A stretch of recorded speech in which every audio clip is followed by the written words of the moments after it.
bagaimana sih kita mungkin khususnya warga Indonesia atau pemirsa pendengar Radio Kita FM yang sekarang sedang menyimak agar bisa menumbuhkan kepedulian kita terhadap saudara muslim kita di Palestina Indonesia. Nah, kepedulian ya. Ya.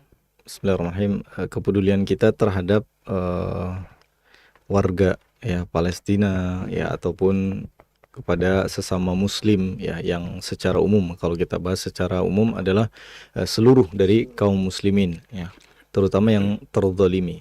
Maka tentunya ya pertama harus kita fahami bahwa Rasul SAW menjelaskan kepada kita dengan sangat gamblang bahwa seorang muslim ya dengan muslim yang lainnya adalah saudara ya.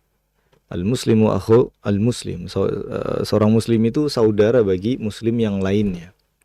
Maka selayaknya seorang saudara, maka tentu tidak rela kita ya kalau mereka tersakiti, mereka bersedih ya.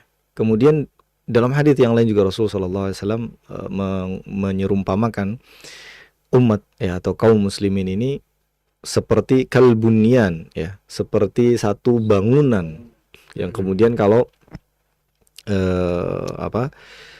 runtuh ya pondasinya maka runtuh seluruhnya ya, dan eratnya bangunan itu tidak bisa dipisahkan, artinya ya saling berkaitan, saling bersatu ya, selayaknya kaum muslimin ya, seperti itu ya. Dan perumpamaan yang lainnya adalah seperti satu tubuh yang mana kalau bagian tubuh yang lain ada yang terluka, maka tentu sisanya atau bagian tubuh sisanya akan merasakan luka tersebut ya.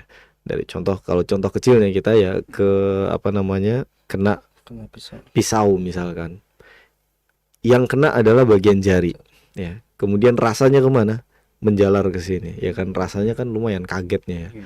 Kemudian mulutnya mengucap ya, kalau kaum muslimin ya jelas kagetnya jangan kaget aduh doang ya, tapi ya innalillahi wa inna ilaihi raji'un misalnya, atau astagfirullah ya, atau apapun itu yang menyebut nama Allah Subhanahu wa taala ya. Kemudian ya akal meresponnya, hati merasakannya, entah itu dengan nangis, sedih, segala macam, air mata mengeluarkan, semua bereaksi ya kan, semuanya bereaksi. Maka itulah hubungan antara seorang muslim dengan muslim yang lainnya seperti satu tubuh. Maka tentunya kalau ada saudara-saudara kita di luar sana yang terzalimi, maka kita juga harus merasa minimal ya ini adalah keterkaitan ya batin kita lah istilahnya ya, antara kita dengan muslim yang lainnya. Minimal kita merasakan kesedihannya ya dalam hati. Karena seperti itulah harusnya kaum muslimin ya bersatu. Dan kunci dari kesuksesan kaum muslimin adalah menyatunya mereka di atas tauhid ya, di atas akidah yang benar, penghambaan diri kepada Allah Subhanahu wa taala semata. Pertanyaannya, kalau misalkan ada sebagian dari kaum muslimin yang kayaknya biasa-biasa aja ketika melihat saudara-saudaranya terzalimi atau tersakiti, maka yang perlu diperhatikan adalah hatinya. Kenapa? Karena belum masuk itu ya tauhidnya ke dalam diri dia. Belum masuk bagaimana ya sabda Rasul sallallahu alaihi wasallam ya tentang al-muslimu akhul muslim tersebut ya.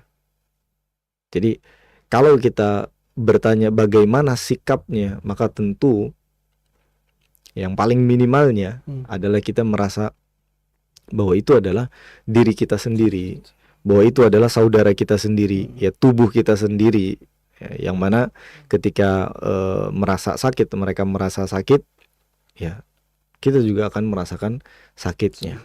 Kemudian bagaimana cara menumbuhkan itu? Kadang-kadang kan ya kita cuek ya, kayaknya gimana ya gitu ya, ini kan ya banyaklah alasan-alasan untuk ya kontroversi, menjadi kontroversi ini ya, ini kan ya mereka kan nggak usah pakai kan ya, mereka itu adalah saudara kita. Bayangkan kalau mereka adalah benar-benar atau kita cerminkanlah kita yang merasakan kepedihan itu, apakah Anda tidak mau gitu ya muslim yang lain ya, saudara yang lainnya memperhatikan ya kan. Kita seorang diri tersakiti pasti nggak ada yang mau gitu ya.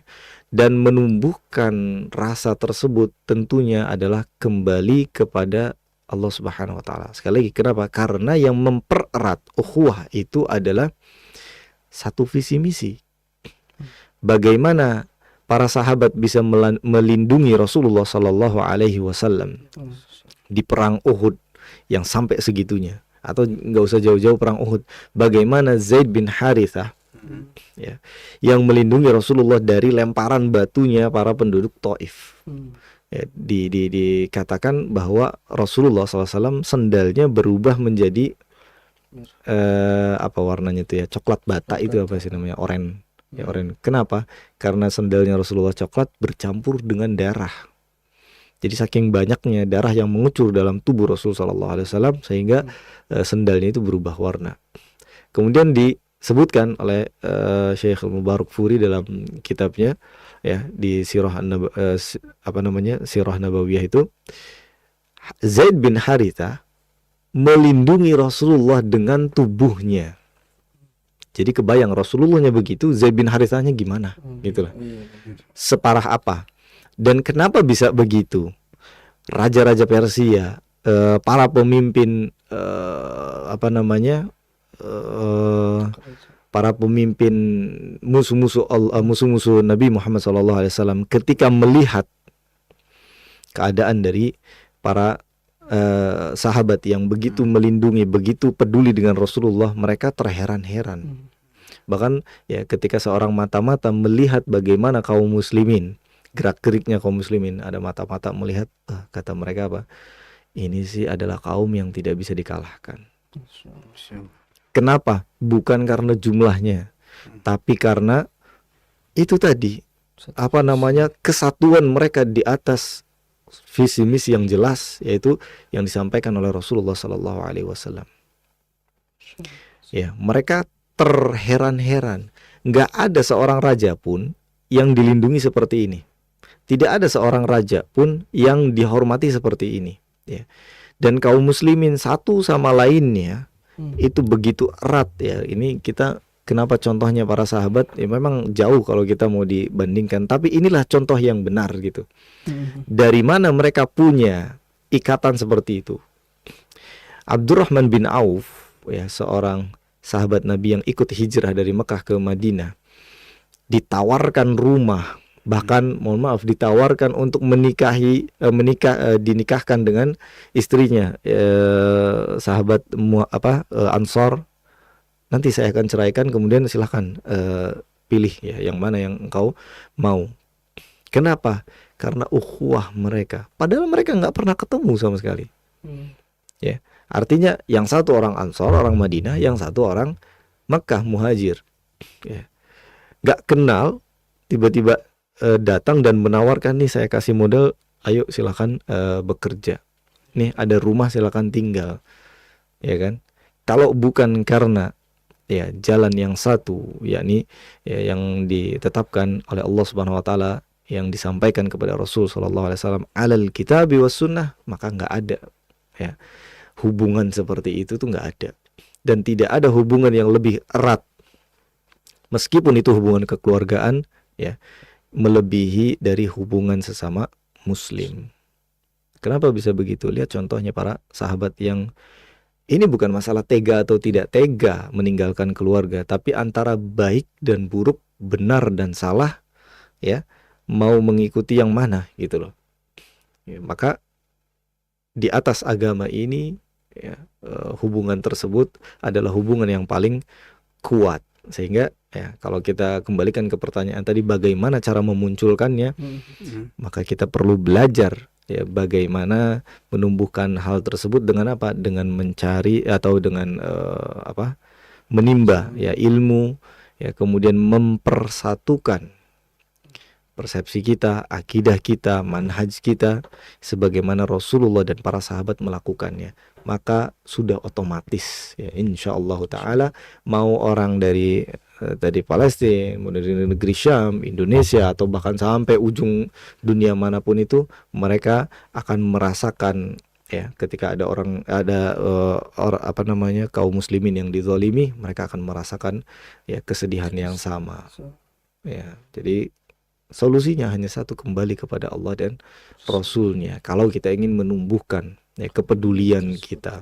Jadi kalau cuman sekedar popularitas, biar dilihat oh ini peduli sama Palestina ya, hanya sekedar ini ya, jangan sampai di-cut nih ya, hanya sekedar pakai syal ini terus dikatakan syal Palestina ya, kemudian dikatakan wah peduli. Enggak, bukan itu. Perkumpulan kita ini bukan perkumpulan di atas perkataan manusia mereka peduli, enggak peduli. Bahkan kita tanpa mengekspos bahwa kita peduli dengan mereka, tapi aksi kita benar-benar yang peduli dengan mereka, itu justru lebih baik. Kirimkan apa yang bisa kita kirimkan dari harta ya, dari doa kalau bisa, dan yang lain ya. Kalau lebih seperti itu ya, wallahu a'lam.